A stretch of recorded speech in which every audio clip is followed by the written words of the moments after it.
Hi friends, welcome back to my channel. Summer special వడియాలు మొన్న వేసుకున్నాం కదా. ఈరోజు మా అమ్మమ్మ ఉప్పు మిరపకాయలు వేస్తుంది.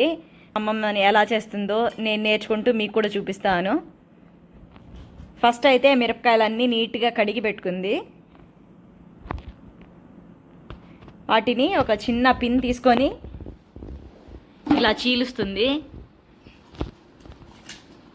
ఉప్పు పట్టాలి కదా, అందుకని ఇలా చీల్చి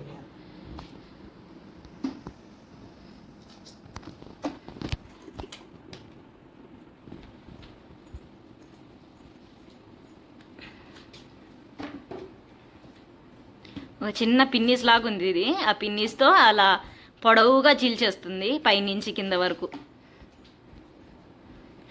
కారం బాగా ఉన్నట్టున్నాయే మిరపకాయలు. కారం తక్కువగా ఉండేటట్టు తీసుకోవాలా? కొంచెం ఉప్పు మిరపకాయలు కారం తక్కువగానే ఉండాలి, అప్పుడు బాగా ఉప్పు పడుతుంది. కారం లేకుండా బాగుంటుంది. మజ్జిగ ఉప్పు వేసి ఊరబెట్టాలి.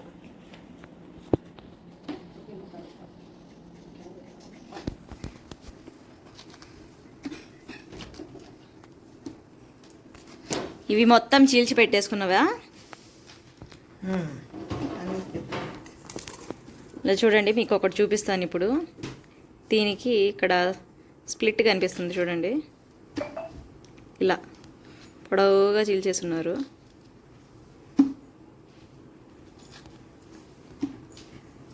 ఇవన్నీ చీల్చి పెట్టేశారు, అవి చీల్చుకుంటుంది.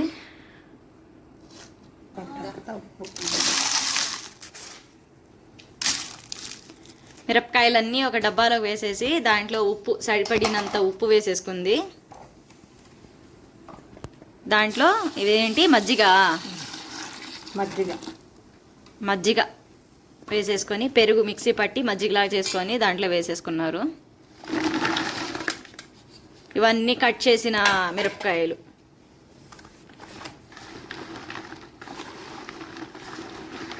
మజ్జిగంతా దీనికి పట్టాలి, కింద నుంచి పై వరకు మొత్తం కలుపుతున్నారు.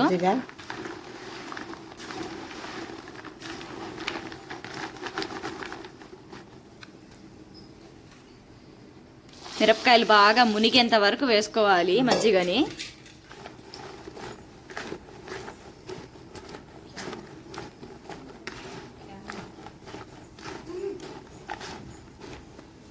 ఇప్పుడు మేము రాత్రి కలుపుతున్నాము.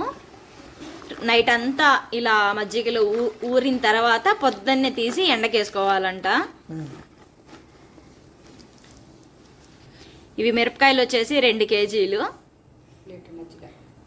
1 లీటర్ మజ్జిగ. నైట్ అంతా ఇలా దాంట్లో ఊరాలి, పొద్దున అయ్యేసరికి మళ్ళీ దాన్ని తీసి ఎండకేసుకోవాలంట.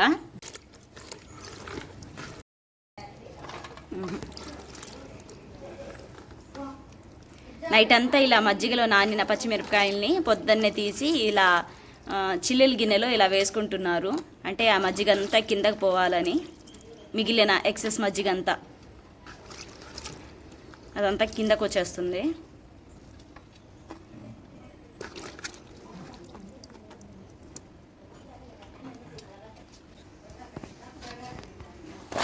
ఇలా స్ట్రెయిన్ అయిన తర్వాత ఇలా ఒక గోతం కింద పెట్టి దానిపైనంతా ఎండకి పచ్చిమిరపకాయలు వేసేసారు. బాగా ఎండాలి ఇవి.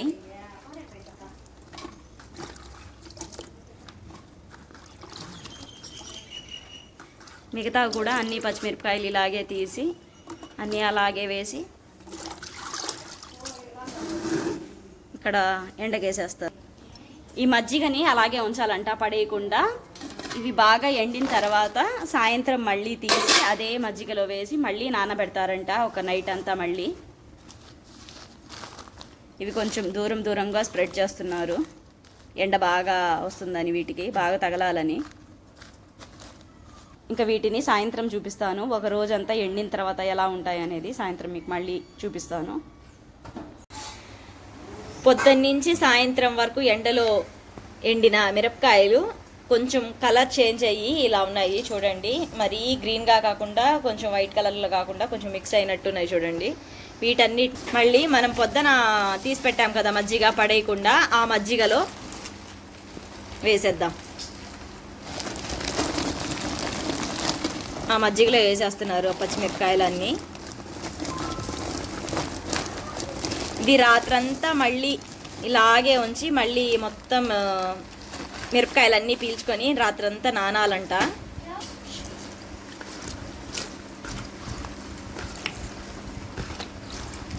ఇలా బాగా నానిన మిరపకాయల్ని మళ్ళీ మనం పొద్దున తీసి మళ్ళీ మనం ఎండకేసుకోవాలి.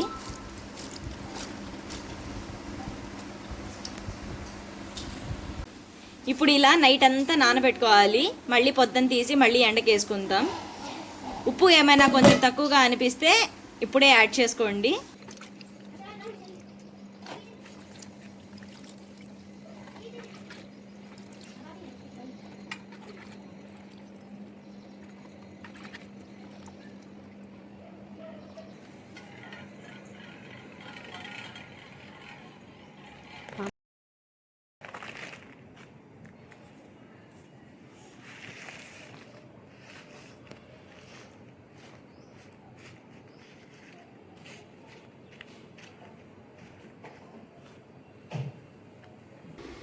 అన్ని మిరపకాయలు అన్నీ ఎండిన తర్వాత ఫైనల్గా అయితే ఇలా ఉంటాయి చూడండి ఉప్పు మిరపకాయలు.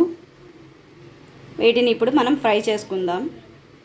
స్టవ్ పైన ఇప్పుడు ఒక ప్యాన్ పెట్టేసుకొని దాంట్లో కొంచెం ఆయిల్ హీట్ అయిన తర్వాత దాంట్లో మనం ఇప్పుడు మిరపకాయలు వేసేసుకుందాం.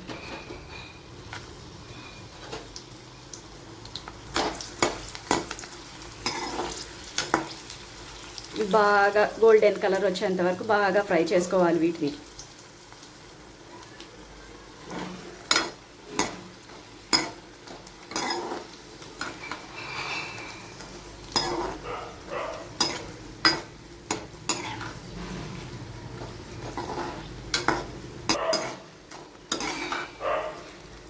చూసారా రెడ్ కలర్లోకి ఫ్రై అయిపోయాయి. వీటిని ఇప్పుడు తీసి ప్లేట్లో వేసేసుకుందాం.